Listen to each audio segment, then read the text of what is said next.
that, I'd like to introduce Melissa Blau, director at iGaming Capital. Has had about a decade of experience in the industry as an operator, as an advisor on various things. She's very sharp and very much looking forward to hearing what she has to say. So without further ado, let's hear from Melissa. Thank you. Okay.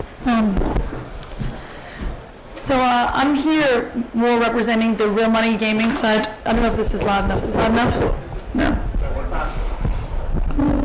Better? Okay. So I'm here representing more of the real money gaming side of the business, and specifically what land-based gaming operators are looking for when they're looking to enter the social gaming sector. Just a little bit of background of the online gaming sector. You'll probably see this type of slide a couple of times this week. Is the takeaway here is that the online gaming sector, as everyone sort of knows, is it's a big industry. It's $30 billion, mainly focused in Europe now that we've had it made illegal here in the United States in 2006. And that mainly is also predominantly sports betting led, with casino having 25% and poker 15%. What's interesting here is that even with the sports betting, I'd say the majority of the casino players in Europe are coming through sportsbooks. So sportsbook, and that's why Europe is going to be so different than when real money gaming happens here in the United States. Just a little snapshot of a regulatory snapshot. Online gambling is only legal in 8 states, and not really even that. It's legal in the UK, where all products are legal, in Italy, Spain, but table games, I think actually table games just came on board. France, you don't have casino, and only the government's offering bingo. Denmark's offering all products. Belgium's offering all products, but in a limited capacity. Australia is just sports betting. Here in the United States, as of April 30th, Nevada was the first state to offer online gambling. They launched with poker only in Nevada, and there's only one operator that's been able to get through licensure. Delaware is going to come on board hopefully September 30th, maybe not, and New Jersey is going to hopefully come on board on November 26th, but also highly doubtful that it will go live. Outside of that, there's not much visibility any other state's going to move. Maybe you'll see poker in 2015 in California. I don't know if I said that. Anyway, just a little bit of background about what is online gambling, because I'm not sure how many, it looked before that there weren't that many people from the real money gaming side of the business. So this is sort of typical of any platform, whether it's social or real money, where you've got a platform provider, a bunch of games, and then what you have is operational expertise to kind of hold the whole thing together. What separates the online gaming space is obviously the regulation and the extent of depth that the platform and the games and the operating experience needs to be in place in order to pass regulation and testing, and how rigorous those situations are. So every single one of these boxes is a box that has to be ticked off in order to have a successful real money gaming operation. And if any one of these boxes goes down, the whole thing goes down, because each one of them represents a critical component of a successful online gaming operator, whether it's on the bottom here is the platform, all the tools that you need to have in order to work together to have a platform that works in a regulated environment. And then up on the top is the blue, and that's how you manage the platform in the games, and again, tying it all together in a regulated environment. And it's quite complicated and very complex, and expensive and time consuming. So it's not one of those things you just kind of dabble into, let's figure this out. In Europe, the big operators are getting bigger and the smaller ones just can't compete, especially as Europe begins to increasingly regulate. And what we're seeing in the United States is not going to be any better. It'll probably be worse. Just a little bit now, backing off on what how the real money gaming industry works, a little bit more just on social and virtual games. Here, when I say virtual currency gaming, I mean not casino-style gaming per se, but we have an industry that's very innovative, a lot of creativity on one side, and then we have another parallel world that we had with regulated taxation, complicated operations for the real money gaming operations. And what we've seen is sort of this convergence over the past 2 years, where we have, and I'm going to use the word social in parentheses because we saw before the definitions, and I also have my own version of what those definitions should be, and I agree with with the speaker before about what defines social gaming, but it's this social casino style gaming that is this world that is allowing these two worlds to finally converge.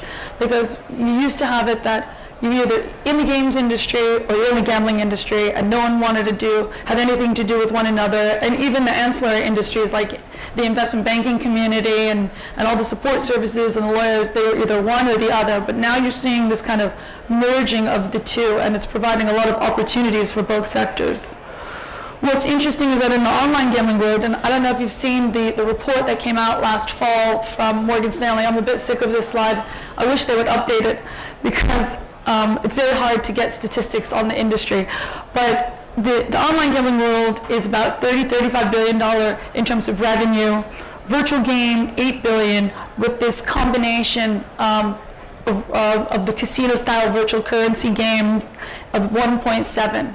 And, so if you're looking at real money gaming from a revenue opportunity, you're like, well, why does this really make sense for us to get into this? But the truth is that there's 800 million people playing virtual games. And this was last year, so the growth is just exponential from this. The virtual casino style is still 170 million. So in 2 years, there's 3 times as many people playing virtual currency style gaming than there are online gamblers, where there's only 50 million. And that's an industry, online gambling is not a new industry. It's been around for over 10 years. So in 10 years, they've been able to garner 50 million players, where in 2 years, virtual casino style gaming has gotten 170 million. And even last year, if you look at the comparative of PokerStars, which basically owns the poker market for real money gaming, they've got 26,000 concurrent paying players, where Zynga last year had 103. So this industry just dwarfs real money gaming in terms of the size. So when we're trying to analyze it, now this also brings in a whole other layer of gamblers, which is the land-based gamblers. Another number that's really tough to estimate the size of it, but the estimates that I've seen has been between 1.5 and 3 billion players. So what's interesting here is that all the focus has been on this kind of focus between real money online and virtual currency online, where no one's really focused on this sweet spot between land-based gamblers and virtual currency. And there's really no focus, no one's been focusing on it and catering to the operators that are trying to figure out how to make money from this world. Again, just a little bit of an estimate of the 390 billion industry for land-based, into 35 billion for online, into 1.7 for social gaming, casino style. Obviously, we'd anticipate this to look very different in the next few years. But this is what I find interesting, and this is why the people in this room should really understand where this industry could go in not a good way, which is that if you look at the average revenue per user for social game, you'll see that it's $10, and then for social gambling it's 9.9.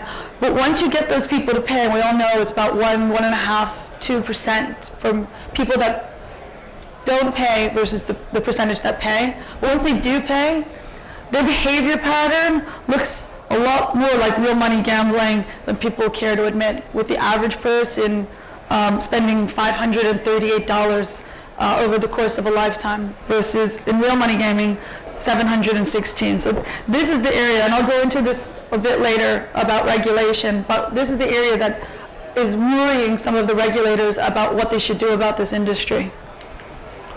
I'm not going to spend much time on this. For those that were in before, I mean, she gave it a much better definition than I could on what defines social gaming.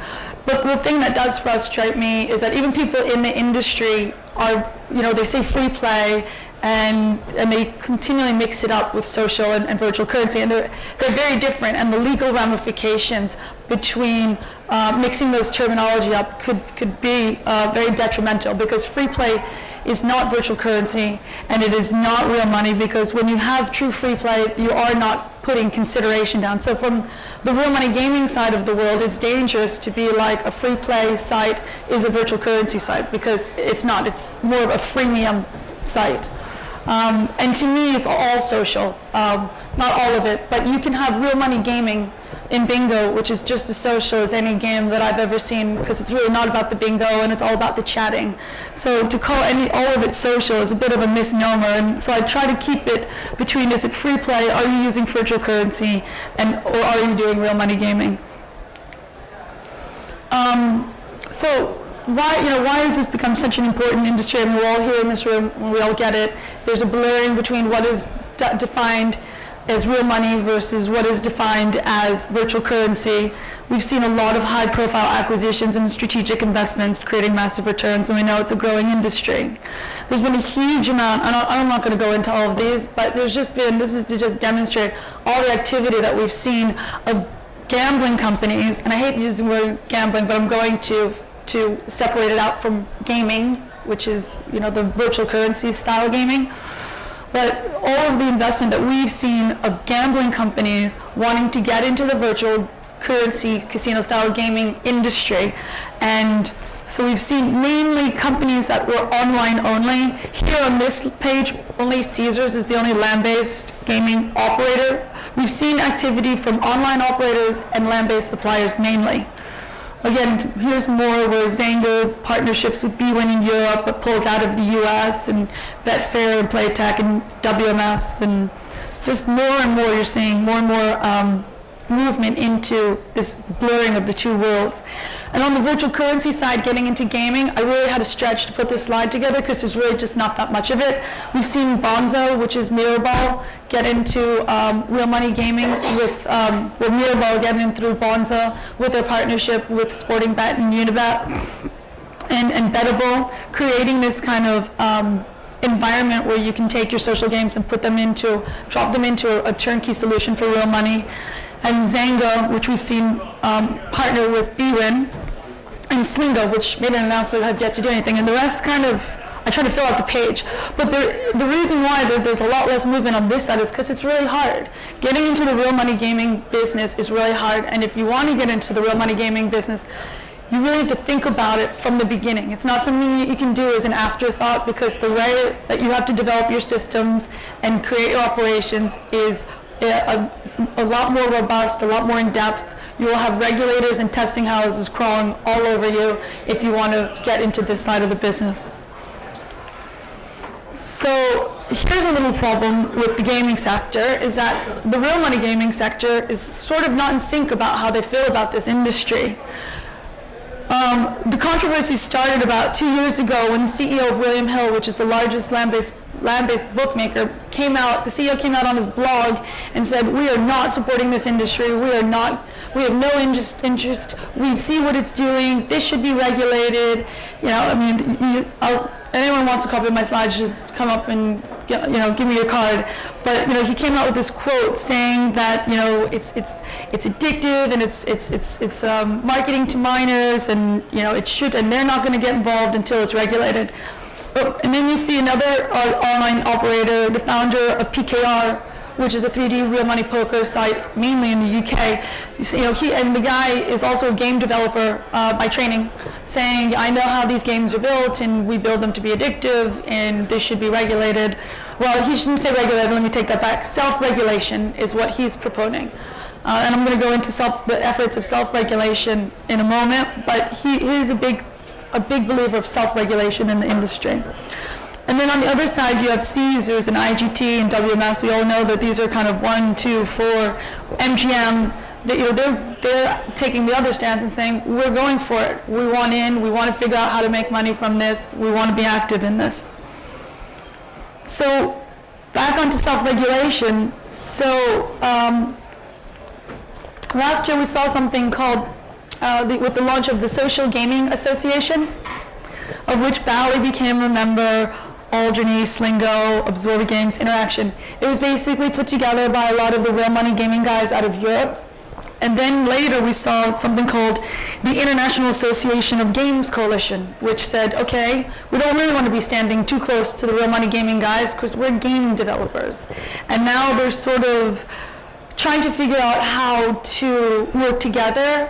But self-regulation is really important. These associations working together are extremely important because together a unified voice could help prevent the social games industry from being regulated. because they needed a unified voice about how they stand together. And right now I think there's one argument that's outstanding between the two groups over whether there should be a code of conduct. And if you can't if these two groups can't get this together, it's a really dangerous place for everybody else, because something as basic as a code of conduct is very important and very simple. And the more infighting there is in the industry, the more susceptible we are to people not understanding this industry and to regulation, unfortunately. So back onto a bit, I'm going to go back into regulation a little bit. So what are the land-based casinos looking for? Before I go into that, I wanted to do like a really interesting example of Maryland Live. Again, this was play for free. This is not virtual currency, but it's very hard to find interesting examples of land-based casinos that are dipping their toe in the water and having success in this. So Maryland Live went live with a play for free 2 months before they launched their real land-based casino last year. And within 12 months, not much marketing online, they had 165,000 registered players, which for a casino that wasn't even live, I thought was pretty impressive, considering that they didn't really launch or get their act together. What they saw was 85% of their registrations came back to the site. 70% came back more than 10 times a month for over 8 minutes. And 12% of the online database that were playing online came into the casino and played for real money at some point. What they realized was that 40% of the players that were coming in from online came in 40% more frequently, worth 20% more per visit, and stayed 10 minutes longer.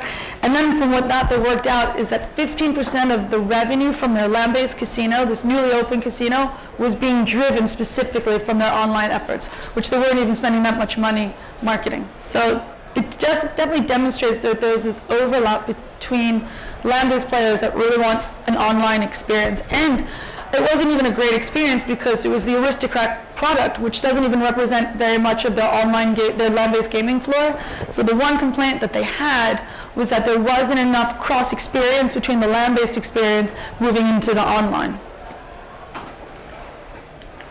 So what's the current situation? Land-based operators do not make their own games. They know nothing about it, and I commend Caesars for taking the plunge and buying Playtika and then buying Buffalo Studios and getting into the game development side, because they're the only operator that has done that. I work for about 6 different land-based gaming operators, and and some really big ones and hugely popular ones, like not popular, but profitable ones. And I could never get them to ever make a stake like that, because it's outside of their core business. It requires so much political capital. They're so spread so thin between the regulations that they have in defending their own land-based gaming operations, then trying to get real money gaming regulated the way they want it in their state, and then trying to get them to focus on this has been like pulling teeth. So the most I could get them to do is to partner. And I'll go into that in a second, but it's not what their core business is. Yeah, you can have the option to buy. Everyone always comes to me and says, "But don't you like customers? Don't they want to buy something?" I couldn't even broach the subject with them. They could never even get their head around that. And so they have a tough time understanding real money gaming. And so, getting it approved internally requires so much political capital that they don't even want to think about it. Okay, I have to hurry up. So, and then on the flip side, on the supply side, there's just not that much out there for them, because everyone wants to be the next double down. B2B is not as profitable as B2C, and so you're not left with that many alternatives. And also back to the Maryland Live example, a lot of my customers want some kind of similar experience from land-based into online, so they don't want to take a completely new environment for online social and then say, okay, 2 years later, I'm going to launch a real money, but it's not going to be the same product. So it's very tricky to find the ideal product for them. What they're trying to do is reach new players, extend their existing players. They want some similarity on floor and online. They want cross-platform. they want it to translate into some sort of real money, and they want a fully managed solution. They don't want just a game, and here, take the game. They want help with marketing and hosting and all of that kind of player communication. They want something innovative, and so that makes commercial sense. Not easy to find. They're looking at, here are the criteria. I don't want to bore you. I want to go into regulation in one sec. And here are my options, really. It's this coupled with an online solution. So an online-only developer. But right now, IGT is doing it for themselves with Double Down, and they have a B2B product, but it's not ideal because I'm pushing Double Down's product. And Williams also has a fantastic B2C presence like IGT does, but their B2B solution is off Facebook, and I'm not sure if that works or not. And Aristocrat just bought Product Madness. They're trying to figure out what to do with it. Bally, we're all waiting for something. And now that they acquired Shuffle, we're waiting for them to do something together, possibly. But, our options are not great. Again, I would like this coupled with an online game developer as well, because I realize that we need both. And so I'm just kind of repeating myself, which is this kind of pushing the player from virtual currency back into real money and back and forth, but having some kind of experience that there's some similarity across platforms. This is just basically what I find ironic is that you have all of, social gaming, you have the ability to tweak and to play around and to change the game and to change this and to change that because it's not regulated. But what's interesting in the regulated environment, you can't change it. Once you get it past regulation, you put it away, develop a new game, and fix it from there because it's very hard to change your game, if not impossible, especially for land-based. But what's interesting is that the Double Downs, like IGT alone, they're like, when they bought Double Down, there were all these interesting games like Photo Booth. You go out, you can't find those games anymore. It's all the IGT land-based games. So they've realized that these land-based games are performing better than the online-only games, and I'm trying to figure out why that is. Is it because the player is really the same? Or is it because the math models have been developed over 20, 30 years? I don't know. I don't have the answer. If someone else has the answer here, I'd like to know. But I find it interesting. So back to regulation. I find this app very interesting in that if the definition of gambling is having casino chance and prize. So I'm just going to go back. I'm going to go ahead and then go back really quickly. So with skill gaming, you don't have chance. With sweepstakes, you don't have consideration. And with virtual currency, effectively, you have no prize. But what's interesting is that with MGM, and I do love this game, it's a great game. What they do is you buy red coins, you earn gold coins, and then you can redeem the gold coins. So I'm now paying for the red coins, playing a game of chance, and redeeming. Now, the question is, am I given enough red coins so that I'm effectively not paying for money? That's the question. Or does it hold water? They've had 35,000 people redeem some kind of promotion from the app, which I can't decide if that's successful or not.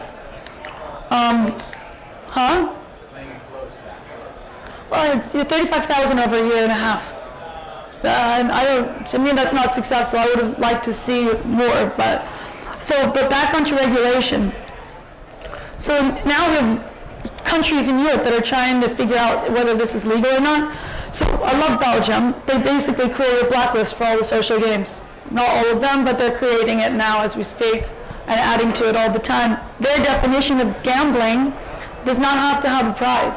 So by definition, social gaming or virtual currency casino style gaming in their minds are illegal, and they're trying to defend that definition. The United Kingdom is sort of deliberating between what is the value of money's worth. They've yet to come out with a firm conclusion of what they think. France just issued new draft regulations stating that even partial games of chance can qualify as real money gaming. They're fighting it now, but who knows where it's going to come out.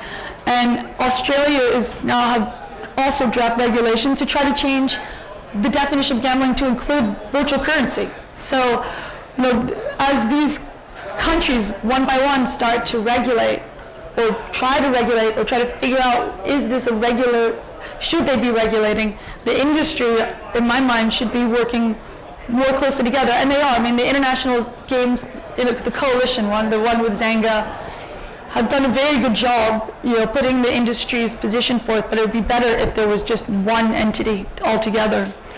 What's plaguing the regulator is they think that there's a lack of transparency of the game. Some games pay out more than 100% or have dynamic odds. Are they, lack of responsibility, linking to addictive sites, or putting in spending limits, potentially marketing to underage players, and trying to determine whether there is a link between virtual currency and real money.